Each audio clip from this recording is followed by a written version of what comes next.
வணக்கம். ஜனவரி 11ஆம் தேதி இன்னைக்கு திங்கட்கிழமை. பங்குச்சந்தையில நடந்த சில விஷயங்கள விரைவாக பார்க்கலாம். கெய்னர்ஸ், லூசர்ஸ் மற்றும் நிஃப்டில sector wise performance, high volume பட்டியலில் இருக்கிற சில ஸ்டாக்ஸும், 52 வீக் ஹை மற்றும் லோ செட்ன சில ஸ்டாக்ஸும் விரைவாக பார்க்கலாம். இண்டிவிஜுவல் ஸ்டாக்ஸ் மற்றும் நியூஸையும் விரைவாக பார்க்கலாம். முக்கியமான டிஸ்க்ளைமர், நான் செபி ரெஜிஸ்டர்ட் அட்வைசர் கிடையாது. இந்த வீடியோவில் காட்டக்கூடிய அனைத்து கம்பெனிகளும் வெறும் இன்ஃபர்மேஷனல் பர்பஸ்க்காக மட்டுமே. முதலீடு செய்யுங்கன்னு சொல்கிற வீடியோ கிடையாது. எந்த ஒரு முதலீட்லையும் ரிஸ்க் இருக்கும். ரிஸ்க் புரியாமல் இன்வெஸ்ட் செய்யாதீங்க. ரிஸ்க் புரியலன்னா தயவு செஞ்சு இன்வெஸ்ட்மெண்ட்டை தவிர்த்துருங்க. வீடியோக்குள்ளார போகிறதுக்கு முன்னாடி நம்ம ருப்பி டிரைவர் சேனலை சப்போர்ட் பண்ணுற அனைத்து நல்ல உள்ளங்களுக்கும் நன்றி. வீடியோ பிடிச்சிருந்ததுன்னா லைக் பண்ணுங்கள். தெரியாதவங்களுக்காக தயவு செஞ்சு ஷேர் பண்ணுங்கள். நிஃப்டி இன்றைக்கி நல்லாவே பர்ஃபார்ம் பண்ணியிருக்கு. கிட்டத்தட்ட 1% அதிகரிச்சிருக்கு முந்தின க்ளோஸை விட. அதாவது 137 புள்ளிகள் அதிகம் பெற்று க்ளோசிங் பார்த்தீங்கன்னா 14,484, ஓப்பன் பார்த்தீங்கன்னா 14,474. இது முந்தின க்ளோஸை விட 127 புள்ளிகள் அதிகமாக கேப் அப்பில் ஓப்பன் ஆயிருக்கு.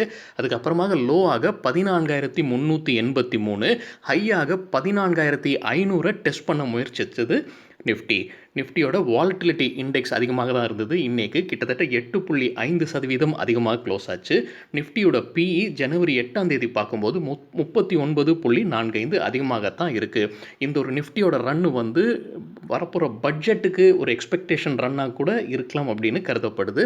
இப்போ நம்ம பார்த்துக்கிட்டு இருக்கிறது 15 மினிட் சார்ட் நிஃப்டியோடையது. ஸோ ஃபஸ்ட்டு கேண்டிலே பார்த்தீங்கன்னா கேப் அப் இருந்தது. கிட்டத்தட்ட ஒரு 1.5 மணி நேரம் ஒரு செல் ஆஃப் இருந்தது. ஒரு 14,400 2 தடவை டெஸ்ட் பண்ணுச்சு. அதுக்கப்புறமாக மதியத்துக்கு மேலே பையர்ஸ் வந்துட்டு நிஃப்டியை மேலே கொண்டு போயிட்டு புது ஹையை ரீச் பண்ண வச்சுருக்காங்க. கிட்டத்தட்ட 14,500 டெஸ்ட் பண்ண முயற்சித்தது நிஃப்டி.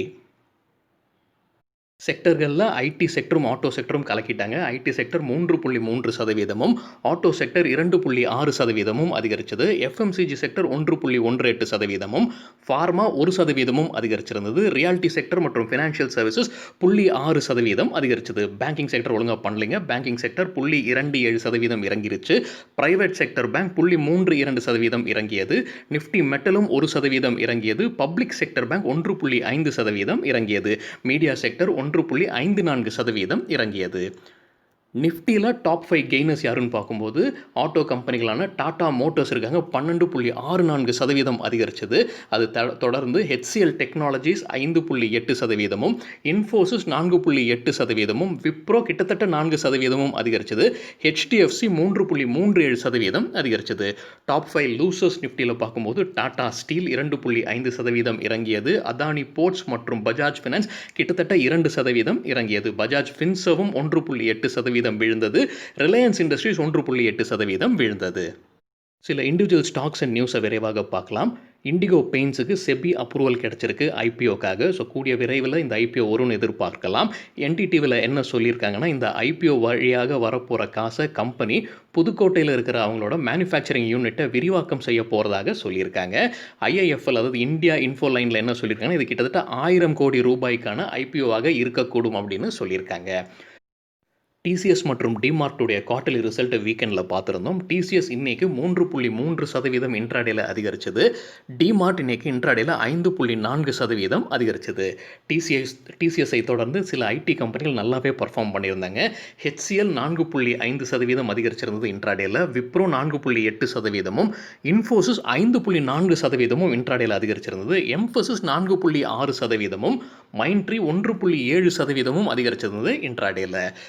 அதே மாதிரி ஷாப்பர் ஸ்டாப் இன்றைக்கி இன்ட்ராடேல 7% அதிகரிச்சதுங்க. போன வாரம் நம்ம பார்த்துருந்தோம் ஃபீனிக்ஸ் மாலை நடத்தக்கூடிய ஃபீனிக்ஸ் மில்ஸ் வந்து நல்லா பர்ஃபார்ம் பண்ணியிருந்தாங்க. அந்த கம்பெனி இன்றைக்கும் மறுபடியும் 7% அதிகரிச்சிருந்தாங்க. ஃபியூச்சர் என்டர்பிரைஸ்க்கு ஒரு நெகட்டிவ் நியூஸ் இருக்குங்க. கேர் ரேட்டிங்ஸ் வந்து அவங்களோட ரேட்டிங்கை டவுன்கிரேட் பண்ணியிருக்காங்க சிலேருந்து டிக்கு. எதோடைய ரேட்டிங்னு பார்த்தீங்கன்னா, நான் கன்வெர்ட்டபிள் டிபென்ச்சர்ஸ் இஷ்யூ பண்ணியிருக்காங்க கம்பெனி. ஸோ அதோட ரேட்டிங்கை சிலேருந்து டியாக குறைத்திருக்காங்க. இன்ட்ராடேல ஃபியூச்சர் என்டர்பிரைசஸ் 1% விழுந்தது. சரிங்க, வேதாந்தா ஓப்பன் ஆஃபர் அனௌன்ஸ் பண்ணியிருந்தாங்க வீக்கெண்டில். அந்த டீட்டெயில்ஸும் நம்ம பார்த்துருந்தோம். ₹160 ஒரு ஷேருக்கு அப்படின்றது ஓப்பன் ஆஃபர் வேறு, பைபேக் வேறுங்க. ஸோ ₹160 ஆஃபர் பண்ணியிருந்தாங்க. ஆனால் அதே நேரத்தில் ஷேர் ட்ரேட் ஆகிட்டு இருக்கிற ப்ரைஸ் பார்த்தீங்கன்னா 180க்கு மேலே இருந்தது. இன்றைக்கு 3.6% இன்ட்ராடேல விழுந்தது. அது ஒரு எதிர்பார்த்த விஷயம்தான். சரிங்க. இன்சூரன்ஸ் கம்பெனிஸ் இன்னைக்கு நல்லா பெர்ஃபார்ம் பண்ணியிருக்காங்க. நியூஸ் எதுவும் என் கண்ணுக்கு தென்படலைங்க. மேபி அவங்க வந்து இந்த பட்ஜெட்ல எதிர்பார்க்குறாங்க. நம்ம முன்னே ஒரு நியூஸ் பார்த்திருந்தோம். ஜிஎஸ்டிய 18% 5% குறைக்கிறதுக்காக ஒரு கோரிக்கை வச்சிருக்காங்க இன்சூரன்ஸ் கம்பெனி. அது கூட இருக்கலாம். ஆனா இன்னைக்கு பார்க்கும்போது நியூ இந்தியா அஷூரன்ஸ் கம்பெனி 6.8% அதிகரிச்சிருந்தது. General insurance corporation of India 4.8% அதிகரிச்சிருந்தது. 2 கம்பெனிகளும் கவர்மெண்ட் அதிகமா ஷேர்ஸ் வச்சிருக்கிற கம்பெனி. HDFC லைஃப் பார்த்தீங்கன்னா 2%, SBI லைஃபும் 2% இன்ட்ராடேல அதிகரிச்சது. ICICI லம்பார்ட் 1% அதிகரிச்சது இன்ட்ராடேல. அப்போலோ மைக்ரோ சிஸ்டம்ஸ் இன்னைக்கு கலக்கிட்டாங்க. 19% அதிகரிச்சது இன்ட்ராடேல. ஒரு நியூஸும் இருக்குங்க. அது கூட இருக்கலாம் காரணம். பாரத் எலக்ட்ரானிக்ஸ் கிட்ட இருந்து அவங்களுக்கு ஒரு ஆர்டர் வந்திருக்கு. அதோட மதிப்பு பார்த்தீங்கன்னா கிட்டத்தட்ட 50 கோடி ரூபாய் அப்படின்ற நியூஸ் வந்திருக்கு.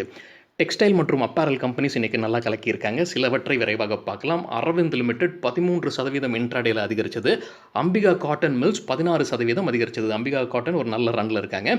கணேஷா இக்கோஸ்பியர் பார்த்தீங்கன்னா 12%, தீபக் ஸ்பின்னர்ஸ் 4% இன்ட்ராடேல கெயின் ஆயிருந்தாங்க. ப்ளூ சிப் டெக்ஸ்டைல்ஸ் 16% அதிகரிச்சிருந்தது இன்ட்ராடேல. சலோனா காட்ஸ்பின் 4.7% அதிகரிச்சது.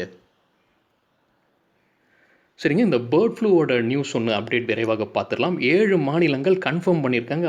அவங்க மாநிலத்தில் பேர்ட் ஃப்ளூ இருக்குது அப்படின்றது. எந்தெந்த மாநிலம்னு பார்க்கும்போது கேரளா, ராஜஸ்தான், மத்திய பிரதேஷ், ஹிமாச்சல் பிரதேஷ், ஹரியானா, குஜராத் மற்றும் உத்தரப்பிரதேஷ். இந்த மாநிலங்கள் மட்டும் இல்லைங்க, பக்கத்தில் இருக்கிற மாநிலங்களும் கொஞ்சம் உஷாராகத்தான் இருக்காங்க. நம்ம முன்னே பார்த்துருந்தோம், இந்த பால்ட்ரி ரிலேட்டட் ஸ்டாக்ஸ் எல்லாம் கீழே விழுந்துக்கிட்டு இருந்தாங்க. இன்றைக்கும் விழுந்து கொண்டு தான் இருந்தது. வெங்கீஸ் இன்ட்ராடேல 5% விழுந்தது. சிம்ரன் ஃபார்ம்ஸ் பார்த்தீங்கன்னா இன்ட்ராடேல 5% விழுந்ததுங்க. அப்புறம் இந்த வீடியோ சேர நேரத்தில் க்ரீனில் இருந்தாங்க. 1% அதிகமாக இருந்தாங்க Simran farms. SKM egg products பார்த்தீங்கன்னா இன்ட்ராடேல 4% விழுந்திருந்தாங்க. ஹிந்துஸ்தான் யூனிலீவர் கம்பெனிக்கு எதிராக ஒரு குற்றச்சாட்டு எழுந்திருக்கு. குற்றச்சாட்டை வைக்கிறவங்க ஜெர்மனி கம்பெனி அது. அந்த கம்பெனியோட பேர் செபாமெட். செபாமெட் வந்து சில பேருக்கு தெரியும், இந்த குழந்தைகளுக்கான சோப்பு தயாரிக்கிற நிறுவனம். அதில் தான் அவங்க கொஞ்சம் பிரபலம். ஸோ அவங்க ஒரு அட்வர்டைஸ்மெண்ட்டை பப்ளிக்காகவே கொடுத்துருக்காங்க ஹிந்துஸ்தான் யூனிலீவரை தாக்கி. ஸோ ஹிந்துஸ்தான் யூனிலீவரோட ப்ராடக்ட்ஸான பியர்ஸ், லக்ஸ், சந்தூர் மற்றும் டவ் சோப்பை எதிர்த்து இல்லை நோக்கி தான் இந்த தாக்கல் நடத்தியிருக்காங்க செபாமெட் என்ன சொல்கிறாங்கன்னா, நிர்ணயிக்கப்பட்ட கெமிக்கல் அளவை விட அதிகமாக இருக்குது இந்த குளியல் சோப்பில் அப்படின்ற குற்றச்சாட்டு தான் வைக்கிறாங்க செபாமெட். இது ஒரு அட்வர்டைஸ்மெண்ட்டாகவே அவங்க கொடுத்துருக்காங்க. இது நம்ம ஹிந்து பத்திரிகை வழியாக எடுத்த சோர்ஸுங்க இது. ஸோ இந்த குற்றச்சாட்டுக்கு ஹிந்துஸ்தான் யூனிலீவர் நேரடியாக எந்த பதிலும் இது வரைக்கும் சொல்லலைங்க. ஆனால் அவங்க வேறொரு அட்வர்டைஸ்மெண்ட் விட்டுருக்காங்க. அவங்களோட பாத் சோப்ஸ் எல்லாமே வந்து டெர்மட்டாலஜிஸ்டால் அப்ரூவ் செய்யப்பட்டது. ஸோ கெமிக்கல் லெவல்ஸ் எல்லாமே வித்தின் லிமிட்ஸ் தான்ற ஒரு அட்வர்டைஸ்மெண்ட்டை அவங்க ரிலீஸ் பண்ணுறாங்க. ஆனால் இது லீகல் கேஸாக மாறுமா அப்படின்னு எதிர்பார்த்துக்கிட்டு இருக்காங்க. சில பேர் என்ன சொல்கிறாங்க, செபாமெட் வந்து ஒரு பப்ளிசிட்டி ஸ்டண்ட்டுக்காக HUவில் தாக்கியிருக்கலாம் அப்படின்னு சொல்கிறாங்க. ஆனால் இந்த குற்றச்சாட்டை இவ்வளோ பப்ளிக்காக ஒரு கம்பெனி ஆதாரம் இல்லாமல் சொல்ல முடியுமா? செபாமெட் கம்பெனி என்ன சொல்கிறாங்கன்னா, டவ் சோப்பில் வந்து இருக்கிற கெமிக்கல்ஸ் வந்து ரின் சோப்புக்கு ஈக்குவலாக இருக்குது அப்படின்றது அவங்க சொல்கிற இன்னொரு குற்றச்சாட்டு. ஸோ குளியல் சோப்பையும் துவைக்கிற சோப்பும் சமமாக இருக்குது அப்படின்னு சொல்கிறாங்க செபாமெட். இதெல்லாம் அவங்க சோப்பில் இல்லை அப்படின்றது தான் அவங்க சொல்ல வராங்க அந்த அட்வர்டைஸ்மெண்ட் வழியாக. ஹிந்துஸ்தான் யூனிலிவர் இன்ட்ராடேல எந்த பெரிய ஒரு இஷ்யூம் இல்லைங்க. ஸ்டாக் ப்ரைஸில் 2% அதிகரிச்சிருந்தது. FMCG ஸ்டாக்ஸ் இன்னைக்கு சிலது நல்லா பர்ஃபார்ம் பண்ணியிருந்தாங்க. Godrej consumer products 4.7%, Tata consumer products 2.5% இன்ட்ராடேல அதிகரிச்சிருந்தாங்க. வருண் பீவரேஜஸ் 7.8% அதிகரிச்சிருந்தது. வருண் பீவரேஜஸ் தெரியாதவங்களுக்காக பெப்சிகோவோட பாட்லிங் கம்பெனி.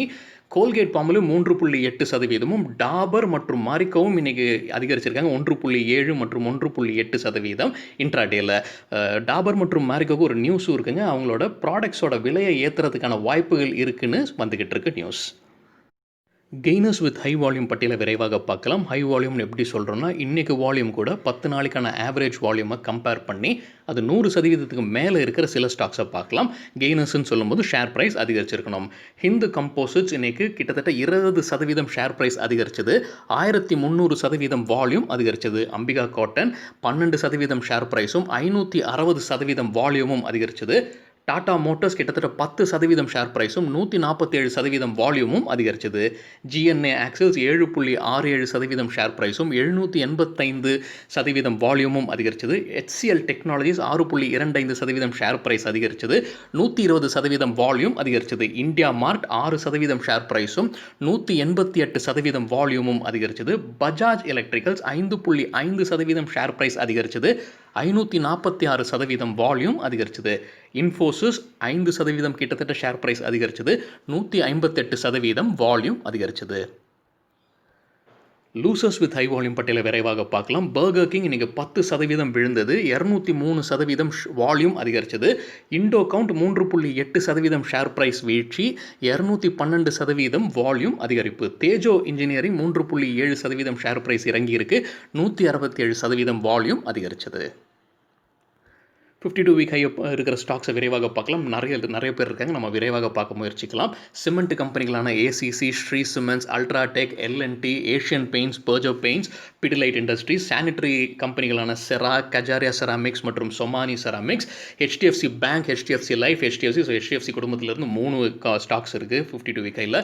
பஜாஜ் எலக்ட்ரிக்ஸ் மற்றும் Butterfly, Crompton, Havells, Voltas, Adani transmissions, DMart, Ambika, Arvind limited, Deepak spinners, Page industries, health care செக்டரை சார்ந்த Apollo hospitals, Fortis, Max health care, Cipla, Sun Pharma மற்றும் ஜஸ்ட் டயலும் 52 வீக் ஹையில் இருக்காங்க. எஃப்எம்சிஜி செக்டரை சார்ந்த மாரிக்கோ, டாபர், கோல்கேட், பாமாலுமே 52 week high. Jubilant foods, Tata கன்சியூமரும் 52 வீக் ஹை. கோட்ரேஜ் கன்சியூமர்ஸும் 52 வீக் ஹையில் இருக்காங்க. ஐடி கம்பெனிகளான Infosys, Mindtree, HCL technologies, Mphasis, 3i Infotech, Wipro, TCS மற்றும் டெக் மஹிந்திரா 52 வீக் ஹையில் இருக்காங்க. ஆட்டோ செக்டர் மற்றும் அதை பார்ட்ஸ் தயாரிக்கிற நிறுவனமான Ashok Leyland, TVS motors, Eicher motors, Bajaj auto, Maruti, Tata motors, எம்என்எம், பாரத் ஃபோர்ஜ், அமர் ராஜா பேட்டரிஸும் 52 week high. Tyre கம்பெனிகளான CEAT, MRF மற்றும் பாலகிருஷ்ணா இண்டஸ்ட்ரீஸும் 52 வீக் ஹையில் இருக்காங்க. இதை தவிர இந்தியா மார்ட் மற்றும் ஜெட் ஏர்வேஸும் 52 வீக் ஹையில் இருக்காங்க. 52 வீக் லோ தொடர்ந்துகிட்டு இருக்கிற ஸ்டாக்ஸ் ஜம்ப் நெட்வொர்க்ஸ் மற்றும் விஷால் ஃபேப்ரிக்ஸ். சரிங்க, குவார்ட்டர்லி ரிசல்ட்டு ஜனவரி 12 நாளைக்கு கர்நாடகா பேங்க் மற்றும் டாடா எல்எக்ஸி ரிசல்ட் அனௌன்ஸ் பண்ணுறாங்க. 13 ஒரு பெரிய டேட்டுங்க. இன்ஃபோசிஸ் ரிசல்ட் அனௌன்ஸ் பண்ணுறாங்க. கூடவே விப்ரோவும் ரிசல்ட்டை அனௌன்ஸ் பண்ணுறாங்க. சரிங்க, இதுதான் சில விஷயங்கள் என்னுடைய பார்வைக்கு இன்றைக்கி பங்குச்சந்தையில் நடந்தது. உங்களுக்கு ஏதாவது இன்ட்ரெஸ்டிங்கான விஷயங்கள் தென்பட்டிருந்ததுன்னா தயவு செஞ்சு பகிர்ந்து கொள்ளுங்கள். அனைவருக்கும் உபயோகமாக இருக்கும். வீடியோ பற்றியான ஃபீட்பேக்கும் ஷேர் பண்ணுங்கள். நன்றி, வணக்கம்.